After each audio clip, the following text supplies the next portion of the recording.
பரிசுத்த நாமத்திற்கு ஸ்தோத்திரம் உண்டாவதாக. இன்றைய ஜீவ வார்த்தை நிகழ்ச்சியை கேட்டுக்கொண்டிருக்கும் அனைவரையும் கர்த்தருடைய பரிசுத்த நாமத்தினால் வாழ்த்துகிறேன், ஆசீர்வதிக்கிறேன். இன்றைய தின தியானத்திற்கு தேவன் கொடுத்த வேத பகுதி அது ஆகாய் தீர்க்கதரிசி என்ற புஸ்தகம் 2ஆம் அதிகாரம் அதில் 5ஆம் வசனம். ஆகாய் 2:5.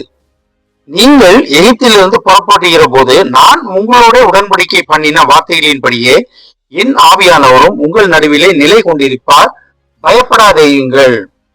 இன்றைய தினம் தேவன் உங்களோட சொல்ல ஆசைப்பட்ட ஒரு காரியம் என்னவென்றால், பயப்படாதேயுங்கள்.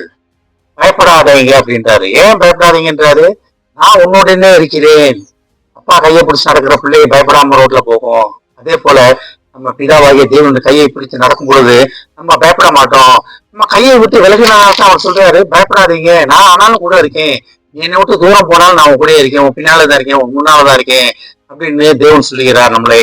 பயப்படாதீங்கள், பயப்படாதீங்க. வாழ்க்கையில் என்ன போராட்டம் வந்தாலும் பரவாயில்ல, என்ன பிரச்சனை வந்தாலும் பரவாயில்ல, நோய் நொடி என்ன இருந்தாலும் பரவாயில்ல, கடன் பிரச்சனையா, சொந்த வீடு இல்ல நினைக்கிறீங்களா, வேலை இல்ல நினைக்கிறேன், இதுவா இருந்தாலும் தேவன் உங்களுடன் பண்ணின உடன்படிக்கையின்படி பயப்படாதீர்கள். இந்த வசனம் என்ன அழகா இருக்குது பாருங்க. நீங்க எகிப்தில் இருந்து புறப்படுகிற போது நான் உங்களோட உடன்படிக்கை பண்ணின வார்த்தைகளின்படியே. அவர் என்ன உடன்படிக்கை பண்ணாரு? எகிப்தில இருந்து புறப்படும் போது அவர் பண்ண உடன்படிக்கை, மெயினான உடன்படிக்கை என்ன? பாலும் தேசமும் ஒழிகிற கானான் தேசத்துக்கு உங்களை கொண்டு போவேன். அப்ப தேவனோட உடன்படிக்கை, அவர் நம்மளோட உடன்படிக்கைப்பட்ட பாலும் தேசம் கானான் தேசம்னா நீங்க நம்ம கானான் தேசத்துல போறோம் கிடையாது. நம்ம இருக்கிற தேசமே அந்த மாதிரி இருக்க போகிறது. பாலும் தேனும் ஓடும் தேசமாக இருக்க போகிறது. உங்க வீடு நிரம்பி வெளிய போகிறது. ஆசீர்வாதத்தால், ஆசீர்வாதத்தால் நிரம்பி வெளியே போகிறது. அதான் தேவன் நம்மளோட பண்ண முதல் உடன்படிக்கை, நம்மளோட பண்ண மிகப்பெரிய உடன்படிக்கை. பாலும் தேனும் ஓடுகிற தேசத்திற்கு உங்களை கொண்டு செல்லுவேன். அந்த உடன்படிக்கையில தேவன் உறுதியாக கொண்டு போய் சேர்த்துட்டாரு. அவங்க எவ்வளவு போராட்டம் பண்ணாங்க, அவ்வளவு மனு கட்டினாங்க, அவ்வளவு இது பண்ணாங்க. ஆனாலும் அவர்களை கொண்டு போய் சேர்த்தாரு. அவர்களை ஒரு பிள்ளைகளை சந்ததியை கொண்டு போய் அந்த இடத்துல சேர்த்தாரு. இன்னைக்கு வரைக்கும் பாலும் தேசம் ஓடிய தேசத்துல அவங்க வாழ்ந்து கொண்டுதான் இருக்காங்க. எகிப்து ஆகிய அவங்க இஸ்ரேல் ஆகிய தேசத்துல எகிப்தில இருந்து அங்க போய் சந்தோஷமா வாழ்ந்து கொண்டிருக்கிறாங்க. போராட்டங்கள் உண்டு, ஆனால் முதல் மத்தியிலும் சந்தோஷமாக வாழ்ந்து கொண்டிருக்கிறாங்க. அவங்க பண்ண உடன்படிக்கையின்படி நம்மளும் அப்படிதான் நம்மளை இருக்கிற இடத்துல சந்தோஷமாக, சமாதானமாக, ஆசீர்வாதமாக வைத்திருக்கிறார்.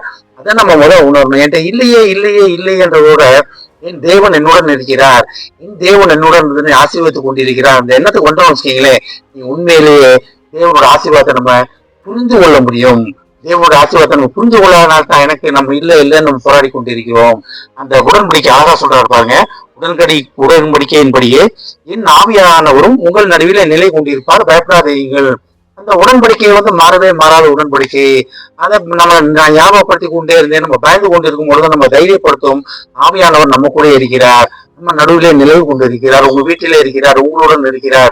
நீங்க எந்த இடத்துக்கு போனாலும் உங்களுடன் கூட வந்து கொண்டிருக்கிறார். நம்மளை தேவன் ஆசீர்வாதமான வாழ்க்கை வாழ்வதற்காக வைத்திருக்கிறார், நம்ம ஆசீர்வதித்திருக்கிறார்.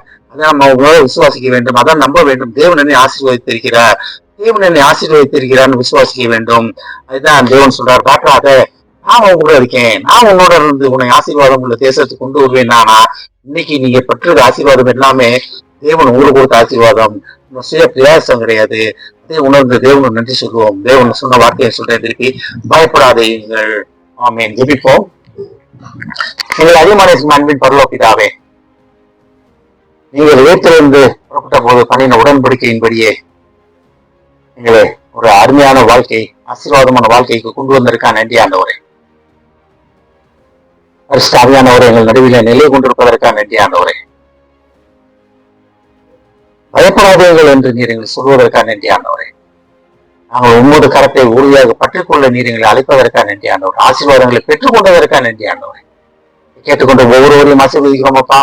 ஒவ்வொரு குடும்பத்தையும் ஆசீர்வதிக்கிறோம் ஆண்டவரே. குடும்பத்தில் உள்ள ஒவ்வொருவரும் தேவையில்லாத பயத்தின் ஆவியினால் பிடிக்கப்பட்டிருக்கும் ஒவ்வொருவரையும் அந்த பயத்திலிருந்து விடுதலை செய்யும் ஆண்டவரே. ஏஸ்தாமனை விடுதலை செய்யும் ஆண்டவரே, விடுவியும் ஆண்டவரே. ஏஸ்தாமனை நீர் அவர்களுக்கு வைத்திருக்க ஆசீர்வாதமான வாழ்க்கையை அவர் பெற்றுக் கொண்டதற்காக நன்றி சொல்லட்டும் ஆண்டவரே. கர்த்தரை எல்லா பயத்துக்கும் நீங்களாகி விடுவித்தார் என்று அவர்கள் சாட்சியாக சொல்ல வேண்டும் ஆண்டவரே. ஆவியானவரே, அவர்களுடன் இருந்த அவர் பயத்தை நீக்க போடும் அப்பா. ஆசீர்வாதத்தை அவர்கள் தந்ததற்காக நன்றி ஆண்டவரே. பாலும் தேனும் ஓடும் விதமான ஆசீர்வாதத்தை தந்ததற்காக நன்றி ஆண்டவரே. குடும்பத்தில் ஒவ்வொருவரையும் ஆசீர்வதிக்கணும் அப்பா. இயேசுவின் மூலமா கேட்கிற நல்ல பிதாவே, ஆமென். கர்த்தர் உங்களை ஆசீர்வதிப்பாராக.